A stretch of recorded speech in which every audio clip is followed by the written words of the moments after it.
Benvidos e benvidas a un novo webinario da Oficina Económica de Galicia, no que hoxe falaremos sobre as novidades laborais deste 2026.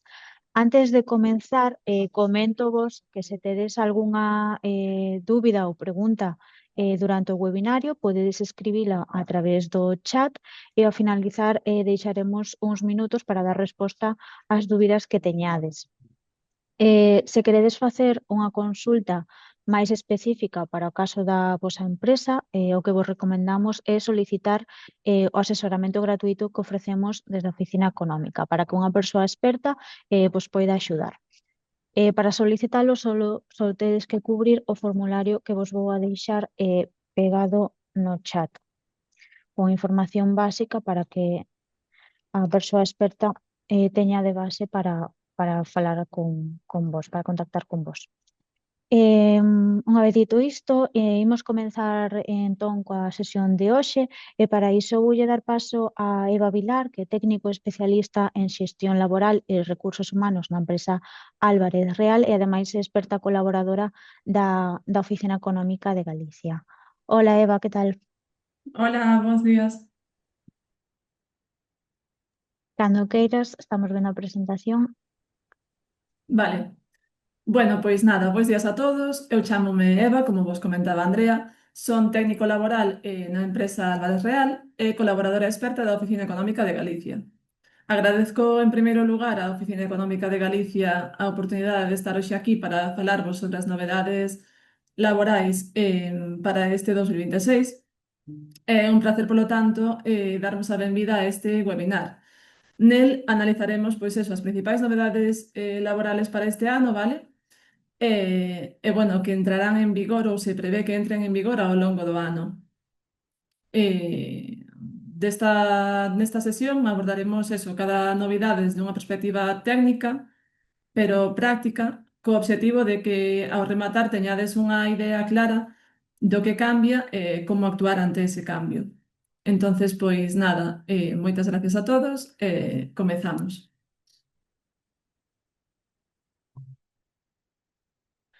Vale, antes de comezar, imos ver brevemente cal vai ser a estrutura da sesión, vale?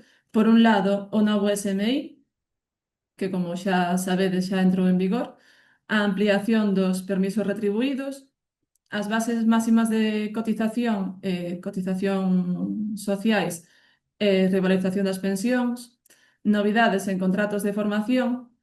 Logo, por outro lado, tamén veremos novidades que se agardan: o Estatuto do Becario, o Reglamento sobre o Rexistro de Xornada, a nova Lei de Prevención de Riscos Laborais, incentivo do teletraballo en entornos rurais e transposición de directivas máis relevantes da Unión Europea. O ámbito laboral está en constante evolución e o 2026 perfílase como un ano clave en materia laboral, marcado pola evolución recente da normativa e pola incorporación de novas medidas que afectan directamente á xestión das persoas nas empresas.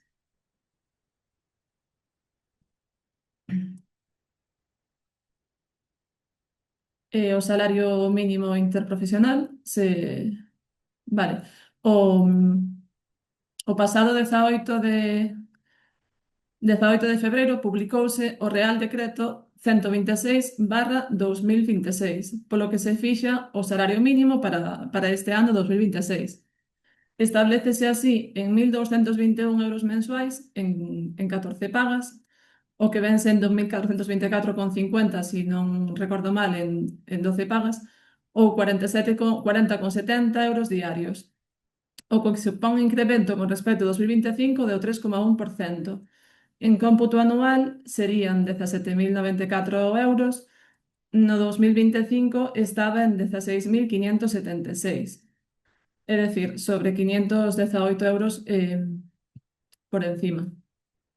Para contratos temporais que non excedan de 120 días, a cuantía será de 57,82 euros por xornada legal, e para empregados do fogar por horas en réxime externo será de 9,55 euros por hora traballada. É dicir, vale, vale, aquí, a ter en conta, vale? Non afectará a estrutura nin a cuantía de salarios profesionais que viñesen percibindo as persoas traballadoras cando tales salarios en cómputo total fosen superiores a dito salario mínimo. É importante esta parte, é dicir, se unha persoa ten un salario base de 800 euros, pero no seu cómputo por pluses, etcétera, está por encima do salario mínimo, pois non lle afectaría esta subida. Vale, importante a hora de aplicalo. Ampliación de permisos retribuídos. Permisos mellorados. Extensión dos permisos parentais, recoñecemento de permisos por situacións excepcionais como o clima externo e novas ampliacións. Incremento dos permisos por nacemento e cuidado do menor. Esta medida que foi aprobada no 2025, de plena aplicación de cara ao 2026, é o incremento da duración da prestación por nacemento e cuidado do menor. Vale, por un lado, esta prestación pasa a cubrir 17 semanas en lugar de 16, pasando de 26 a 28 para familias monoparentais, e por outro, introdúcense 2 novas semanas adicionais de permiso para o cuidado do menor, que serían 4 para familias monoparentais. Atópase en vigor dende o pasado 31 de xullo de 2025, pero no caso de aquelas familias nas que o nacemento se producira entre o 2 de agosto do 24 e o 30 de xullo do 25, poderase desfrutar da ampliación dos permisos a 19 semanas a partir do 1 de xaneiro de 2026. É dicir, para os nacementos a partir do 31 de xullo xa se podían disfrutar as 19 semanas. E para os nacementos entre o 2 de agosto e o 30 de xullo do 25, o 2 de agosto do 24 e o 30 de xullo do 25, esas 2 semanas adicionais poden desfrutarse retroactivamente agora desde o 1 de xaneiro. Novas ampliacións. Espérase unha nova ampliación de permisos retribuídos. O 15 de decembro de 2025, o Ministerio de Traballo e Economía Social alcanzou acordo cos sindicatos participantes no diálogo social para ampliar, por un lado, a 10 días laborais, 12 no caso de desplazamento, os permisos retribuídos por falecemento de familiares, coa posibilidade de distribuir o permiso en días continuos ou discontinuos nun período de 4 semanas. Ata 15 días laborais para acompañar a familiares en cuidados paliativos e un día laboral para acompañamento na eutanasia. Vale, esta parte está previsto pero pendente que se inicien os cambios correspondientes para o cambio normativo. Novos permisos laborais por condicións climáticas extremas. Permiso climático. Este permiso climático, regulado no Real Decreto Lei 8/2024, permite ás persoas ausentarse do seu traballo ata 4 días consecutivos, sen afectar ao seu salario, garantizando a súa seguridade e protección económica en situacións de emerxencia. Vese incorporado este dereito no Estatuto dos Traballadores a través dunha modificación recollida na disposición final segunda do Real Decreto Lei 8/2024, que añadiu, bueno, o que transcribo na diapositiva. Vale, en canto a este permiso, aplícase cando non é posible o traballo presencialmente nin mediante teletraballo. Por exemplo, en situacións de alertas meteorolóxicas graves, restriccións á mobilidade, cierre de carreteras, risco á seguridade, etc.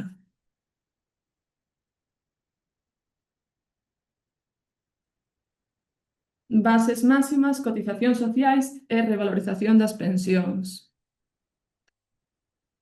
Vale, pensións e outras prestacións públicas da Seguridade Social.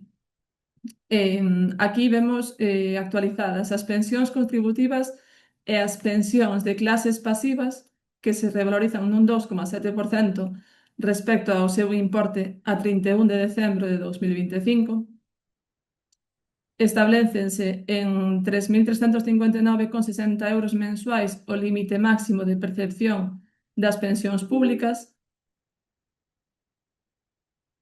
O complemento da brecha de xénero fíxase en 36,90 euros mensuais.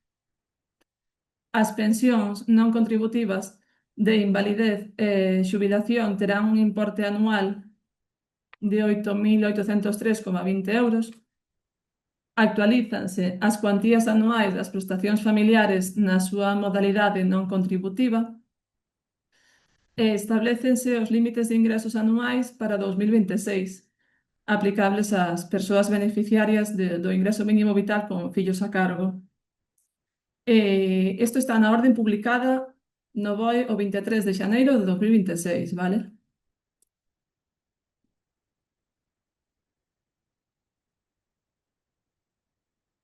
Vale, en medidas en materia de seguridade social e emprego, as bases mínimas de cotización incrementaránse automáticamente na mesma porcentaxe que o salario mínimo interprofesional, incrementado nun sexto. O tope máximo das bases de cotización para 2026 fíxase en 5.101,20 euros mensuais e o mecanismo de equidade interxeracional, a cotización adicional para 2026 será de 0,90, 0,75 para a empresa e 0,15% para o traballador. Respecto á cotización adicional de solidariedade, os tres tramos que se establecen progresivamente serían os que, bueno, os que vos aparecen nas diapositivas. Xa non paso a leelo porque son porcentaxes e cantidades que xa vos quedan aí para, bueno, para que os teñades en conta. En canto a autónomos e pluriactividade, pois dicirvos que as táboas de rendementos netos e bases de cotización dos autónomos manteñen os importes de 2025, actualizándose a base máxima aos novos topes. En situacións de pluriactividade recoñécese o dereito ao reintegro do 50% do exceso de cotización por continxencias comúns que supere os 17.323,68 euros anuais.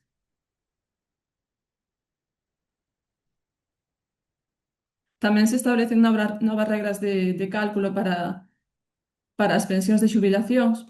Os cambios relativos a este punto introdúcense polo Real Decreto Lei 2/2023 de 16 de marzo de medidas urxentes para a ampliación dos dereitos dos pensionistas, reducción da brecha de xénero e establecemento dun novo marco de sostenibilidade do sistema público de pensións. Vale, empezan a ter efectos dende xaneiro de 2026. En síntese, establecese as seguintes medidas que vos digo a continuación.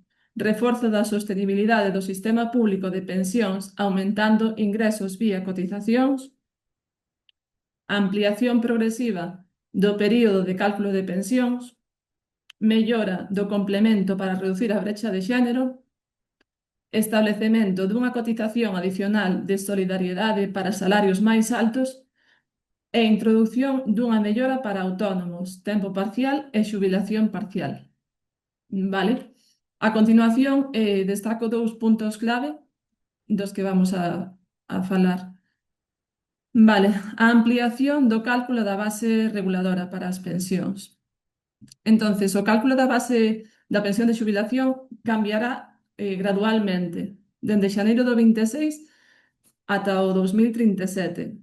Considerábanse, ata o 1 de xaneiro de 2026, considerábanse os últimos 25 anos, é dicir, 300 meses de cotización antes da xubilación. Co novo sistema, calcularase a pensión tomando as 324 bases de cotización máis altas dentro dos últimos 348 meses consecutivos previos ao mes anterior á xubilación. É dicir, en 2026 a pensión calcularase coas 302 bases máis altas dos 304 meses previos á xubilación, 25 anos e 4 meses. Isto irá aumentando gradualmente cada ano ata 2037, cando se considerarán as 324 bases dos últimos 27 anos.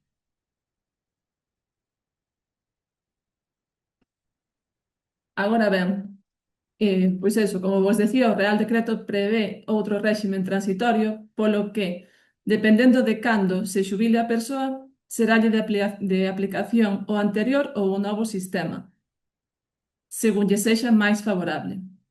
Vale? Así, por exemplo, a quenes se xubilen despois do 31 de decembro de 2025 e antes do 31 de decembro de 2040, continuarán séndolles de aplicación o actual réximen si é máis favorable que o vixente, na data que se cause a pensión.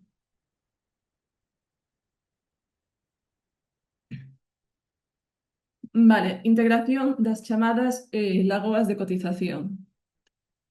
Tamén o 1 de xaneiro de 2026, a normativa permite suplir en parte as chamadas lagoas de cotización. Isto é, os períodos nos que a cotización dos solicitantes se interrompiu. Si no período que se tomou en conta para o cálculo da pensión de xubilación houbese 48 meses ou menos non cotizados por non haber tido a obrigación de cotizar, integraránse coa base mínima de cotización. O resto dos meses, 49 en adiante, integraránse co 50% de dita base mínima. Ademais, implántase unha medida especial para reducir a brecha de xénero nas pensións, mentres sexa superior ao 5% calculada como a diferencia porcentual entre as pensións medias de mulleres e homes. Por exemplo, se a brecha nas pensións entre un home e unha muller supera o 5%, o caso de María, traballadora, traballa 30 anos, reduciu a súa xornada durante 3 anos para cuidar a fillos menores. Grazas a esta medida, tería compensados eses 3 anos que lle contarían como cotizados a xornada completa. Así, a súa pensión veríase incrementada en relación á do seu compañeiro Juan, que non reduciu a xornada. Si a brecha entre os dous fose superior ao 5%. O sea, isto produciríase se a brecha fose superior ao 5%. Igualaríanlle esos anos. Isto quere decir que nos meses nos que non existise a obrigación de cotizar, dende o mes 49 ata o mes 60, integraránse co 100% da base mínima de cotización. A partir do mes 61, integraránse cunha cotización que se corresponda co 80% da base mínima ata o mes 84. Os homes tamén poderán acollerse a este beneficio se tuveran fillos nacidos ou adoptados e tivesen lagoas de cotización cercanas ao nacemento ou adopción. Novidades en contratos de formación.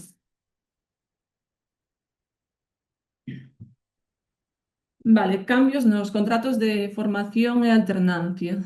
O 27 de novembro publicouse o reglamento que desenvolve o artigo 11 do Estatuto dos Traballadores, establecendo novos límites e obrigas para os contratos de formación en alternancia e práctica profesional, co fin de mellorar a calidade formativa, a seguridade xurídica e a supervisión.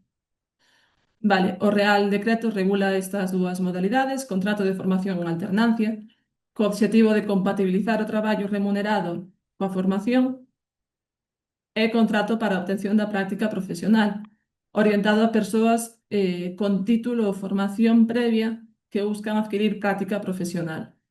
Unha novidade destacada é limitar o número de contratos formativos por empresa e reforzar os requisitos do contrato de formación en alternancia para garantir que a formación estea directamente relacionada co posto.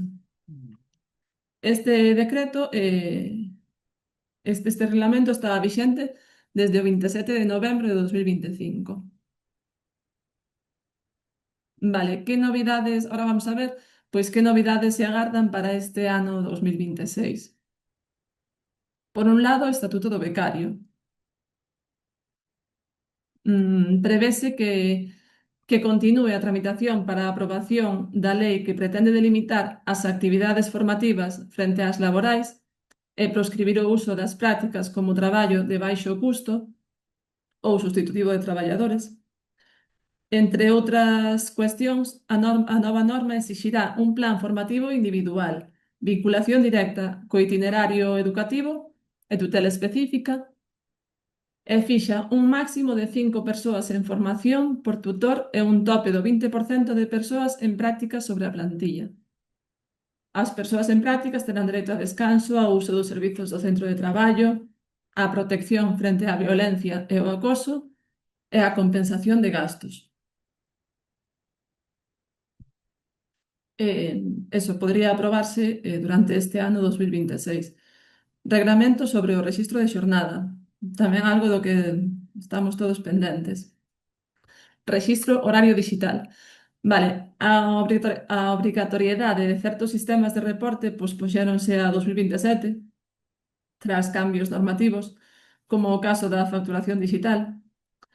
E o novo rexistro horario digital obrigatorio está previsto que se aprobe en 2026 e supoñerá un novo reto para as empresas.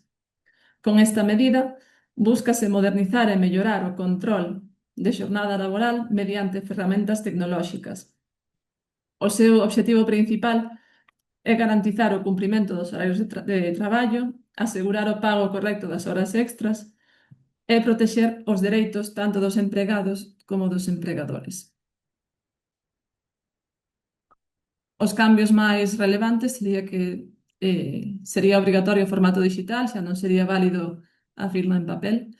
Necesidade de demostrar que os rexistros son persoais por parte de cada traballador e acceso en tempo real para a inspección de traballo.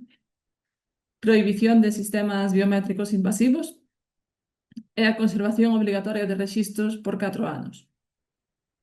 Vale. A fichaxe deberá especificar a hora e minuto no que o traballador inicia e finaliza a súa actividade, así como concretar os tempos de pausa que non teñan a consideración de tempo de traballo efectivo, como poderían ser pausas para o café ou fumar e incluso as horas ordinarias, extraordinarias e complementarias, que non teñan a consideración pois iso de traballo efectivo. Quenes estarán obrigados? Prácticamente todas as empresas. Empresas de calquer tamaño, autónomos empregadores, traballadores con contrato a tempo completo ou parcial, modelos de teletraballo, mobilidade, múltiples sedes ou centros. Habría algunha exención moi limitada, certos cargos de alta dirección e, en xeral, casos especiais regulados no Estatuto dos Traballadores. Unha conclusión moi clara é que se tes empregados, sexa de plantilla fixa, parcial, móvil ou teletraballando, estarán obrigados a implantar o sistema digital de control horario. Non sei se lle dei... Vale. Vale, en relación con outras reformas, a reforma non só aborda o rexistro horario, tamén ven acompañada dunha revisión doutros dereitos laborais. Reforzo do dereito á desconexión digital, evitando que os empregados deban responder fora do seu horario oficial, e mantemento dun límite en horas extras anuais cun control máis riguroso. Lei de prevención en riscos laborais.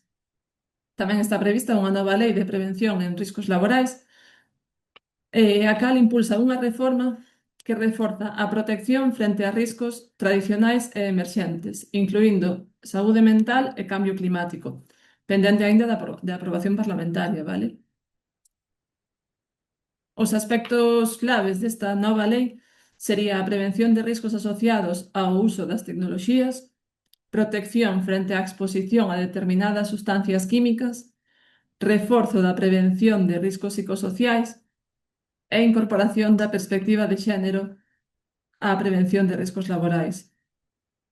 Esta reforma realmente responde ás novas realidades do mundo laboral e obrigará ás empresas a actualizar os seus plans de prevención e evaluación de riscos para incorporar estes novos enfoques. Incentivo do teletraballo en entornos rurais. Podería aprobarse tamén en 2026 determinados incentivos ao teletraballo en zonas rurais para fomentar que a poboación xove traballe desde elas. Vale, aprobou o Congreso dos Deputados o 22 de outubro de 2025 unha proposición non de lei instando ao Goberno ao desarrollo de medidas que incentiven o teletraballo para fixar a poboación en entornos rurais, medidas como beneficios fiscais para as empresas e axudas que faciliten o traballo en remoto dende as zonas rurais. Transposición de directivas, creo que xa para rematar, da Unión Europea máis relevantes en materia laboral. España ten pendente transpoñer 3 directivas fundamentais, vale? Que marcarán o ámbito laboral. Por un lado, directivas sobre condicións laborais transparentes e previsibles. Espéranse reformas no deber de informar sobre os aspectos esenciais da relación laboral, no contrato fixo discontinuo, no contrato a tempo parcial e os pactos de horas complementarias, no período de proba e na distribución irregular da xornada. Outra directiva sería sobre transparencia retributiva. Reforzará as obrigacións de transparencia salarial e reporte sobre brecha de xénero nas retribucións, ampliando significativamente as obrigacións actuais en materia de igualdade retributiva. Transparencia en reclutamento. As empresas deberán indicar nas ofertas de emprego o salario ou o rango salarial que corresponda ao posto e non poderán preguntar aos candidatos sobre os salarios anteriores. Obrigación de contar con informes de transparencia salarial, políticas de igualdade retributiva e plans de mobilidade sostible para empresas con plantilla significativa. Dereito de información das persoas traballadoras. Quenes xa están contratados terán dereito a solicitar información sobre salarios medios e remuneración por posto ou por xénero. Preparar sistemas internos para novas obrigacións de reporte digital de nóminas ou comunicacións electrónicas que empezarán a implantarse en 2026-2027. Obrigacións de reporte. Reportar periódicamente a brecha salarial de xénero ás autoridades nacionais, inicialmente as de máis de 250 empregados e posteriormente pasará tamén ás de máis de 100 empregados. Accións cando exista brecha inxustificada. Se a brecha salarial supera o 5% e non pode explicarse por criterios obxectivos e neutrais, as empresas deben tomar medidas correctoras. Acceso á xustiza e sancións. A directiva exixe que os Estados membros establezan mecanismos para que os traballadores afectados por discriminación salarial podan reclamar compensación completa. E, por último, directiva sobre condicións laborais no traballo de plataformas. Esta norma regulará de forma específica as relacións laborais en plataformas digitais, establecendo presuncións de laboralidade e garantías mínimas para os traballadores de plataformas, mesmos dereitos laborais, xestión algorítmica e transparencia. Esta norma surxiu a raíz da sentencia do Tribunal Supremo do caso Globo, que declarou que os repartidores eran traballadores por conta allea. Supoño que este caso o coñecedes. E aquí remataría a miña presentación.